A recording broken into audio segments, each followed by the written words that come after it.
ओम गणेशाय नमः। आप सभी को सावन की महाशिवरात्रि की हार्दिक शुभकामनाएं। इस शिवरात्रि का बहुत ही ज़्यादा महत्व बढ़ जाता है क्योंकि ये सावन के महीने में आने वाली शिवरात्रि है और इस दिन अगर आप पूजा पाठ कर लेते हैं, विधि विधान से भगवान शिव के मंत्रों का जाप कर लेते हैं, जो कि जैसे ओम नमः शिवाय है या फिर महामृत्युंजय जाप है या फिर और भी किसी तरह का कोई मंत्र आप करते हैं, तो आप पाएंगे कि आपके जीवन में बहुत बड़ा सुधार आया है।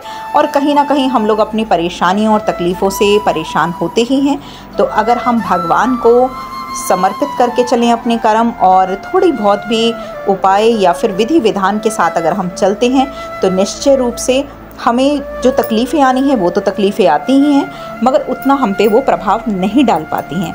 तो देखिए, आज अगर आप व्रत नहीं कर रहे हैं, आपने व्रत नहीं रखा है, तो आज आप महाशिवरात्रि की जो कथा है, जो कि सावन की शिवरात्रि की कथा है, इसे अवश्य ही सुने। 4 पहर की पूजा होती है।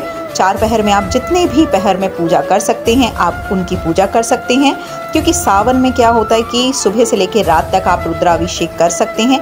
तो अगर आप ऐसे करते हैं, पंचामृत से भगवान शिव का अभिषेक करते हैं, तो बहुत ही ज़्यादा फ़ायदा होता है। उसके साथ ही साथ हमें शिव चालीसा और हमें ओम नमः शिवाय का जाप ज़रूर करना चाहिए, और साथ ही जो इनकी आरती है, जो शिव जी की आरती है, उसका भी हमें पूरा आपको आरती करनी चाहिए।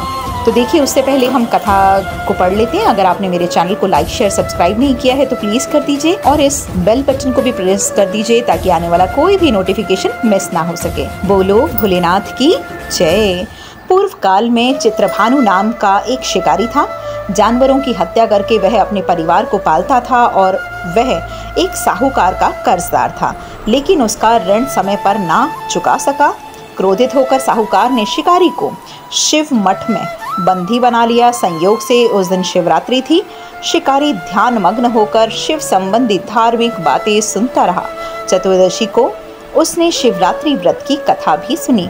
शाम होते ही साहूकार ने अपने पास उसको बुलाया और ऋण चुकाने के विषय में बात की। शिकारी अगले दिन सारा ऋण लौटा देने का वचन देकर बंधन से छूट गया। अपनी दिनचर्या की भांति वह जंगल में शिकार के लिए निकला, लेकिन दिन भर बंदी गृह में रहने के कारण भूख प्यास से व्याकुल था। शिकार खोजता हुआ वह बहुत दूर तक निकल गया। जब अंधकार हो गया तो उसने विचार किया कि रात जंगल में ही बितानी पड़ेगी। वह वन में तालाब के किनारे एक बेल के पेड़ पर रात बिताने का इंतजार करने लगा। बिल्व वृक्ष के नीचे शिवलिंग भी था, जो कि बिल्व पत्रों से ढका हुआ था। शिवरात्रि को उसका पता ना था, शिकारी को उसका पता ना था। पड़ाव बनाते समय उसने बिल्व वृक्ष के नीचे शिवलिंग था, जो कि बिल्व पत्रों से ढका हुआ था। शिकारी को इस बात का पता ना चला। पड़ाव बनाते समय उसने जो टहनियाँ तोड़ी, वे संजोग से शिवलिंग पर गिरती चली गईं। इस प्रकार पूरे दिन भूखे प्यासे शिवरात्रि का उसका व्रत हो गया और शिकारी का व्रत भी हो गया और शिवलिंग पर बिल्व पत्र भी चढ़ गए। एक पहर रात्रि बीत जाने पर एक गर्भिणी हिरनी तालाब पर पानी पीने आई। शिकारी ने धनुष पर जैसे ही तीर चढ़ाया, ज्यों ही प्रत्यंचा चढ़ाई। हिरनी बोली, मैं गर्भिणी हूँ, शीघ्र ही प्रसव करूँगी। तुम एक साथ 2 जीवों की हत्या करोगे, जो ठीक नहीं है।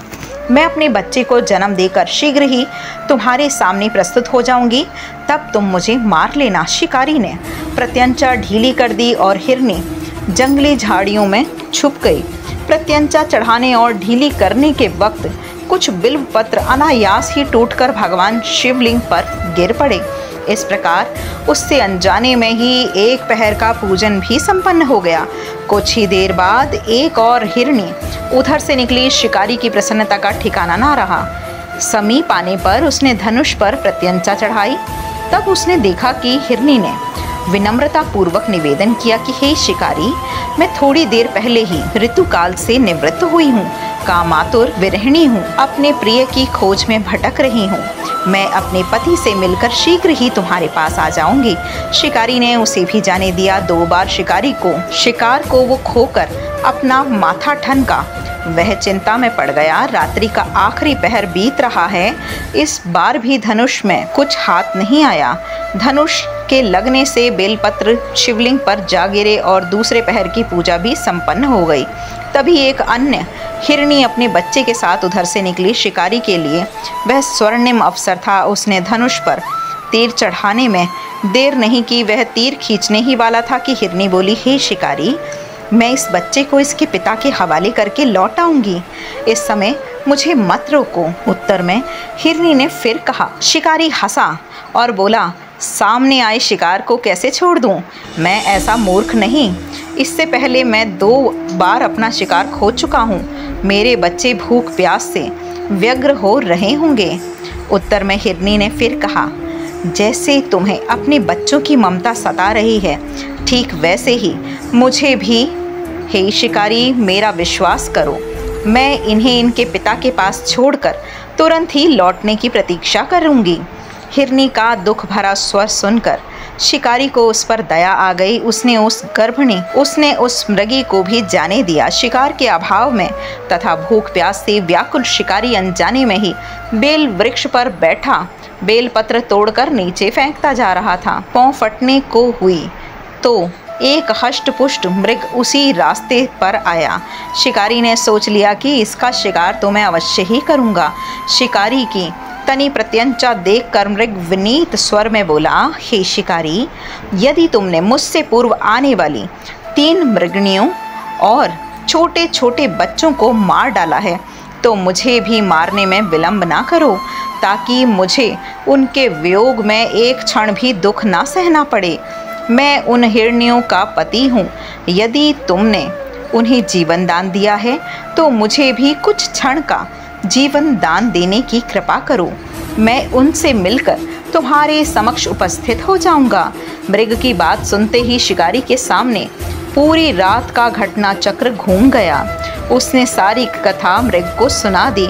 तब मृग ने कहा, मेरी 3 पत्नियां जिस प्रकार प्रतिज्ञाबद्ध होकर गई हैं, मेरी मृत्यु से अपने धर्म का पालन नहीं कर पाएंगी। अतः जैसे तुमने उन्हें विश्वास पात्र मानकर छोड़ा है, वैसे ही मुझे भी जाने दो। मैं उन सब के साथ तुम्हारे सामने शीघ्र ही उपस्थित होता हूँ। शिकारी ने उसे भी जाने दिया। इस प्रकार प्रातः हो गई। उपवास, रात्रि जागरण और शिवलिंग पर बेलपत्र चढ़ाने से अनजाने में ही शिवरात्रि की पूजा पूर्ण हो गई। पर अनजाने में की गई पूजा का परिणाम उसे तत्काल मिला। शिकारी का हिंसक हृदय निर्मल हो गया। उसमें भगवत शक्ति का वास हो गया। थोड़ी ही देर बाद वह मृग सपरिवार शिकारी के समक्ष उपस्थित हो गया ताकि वह उसका शिकार कर सके। किंतु जंगली पशुओं की ऐसी सत्यता, सात्विकता और सामूहिक प्रेम भावना देखकर शिकारी को बड़ी ग्लानि हुई। उसने मृग परिवार को जीवन दान दे दिया। अनजाने में शिवरात्रि के व्रत का पालन करने पर ही शिकारी को मोक्ष की प्राप्ति हुई। जब मृत्यु काल में यमदूत उसके जीव को ले जाने के लिए आए तो शिवगणों ने उन्हें वापस भेज दिया और शिकारी को शिवलोक ले गए। शिव जी की कृपा से अपने इस जन्म में राजा चित्रभानु अपने पिछले जन्म को याद रख पाए और महाशिवरात्रि के महत्व को जानकर उनका अगले जन्म में भी पालन कर पाए। बोलो भोलेनाथ की जय, माता पार्वती की जय, शिव परिवार की जय।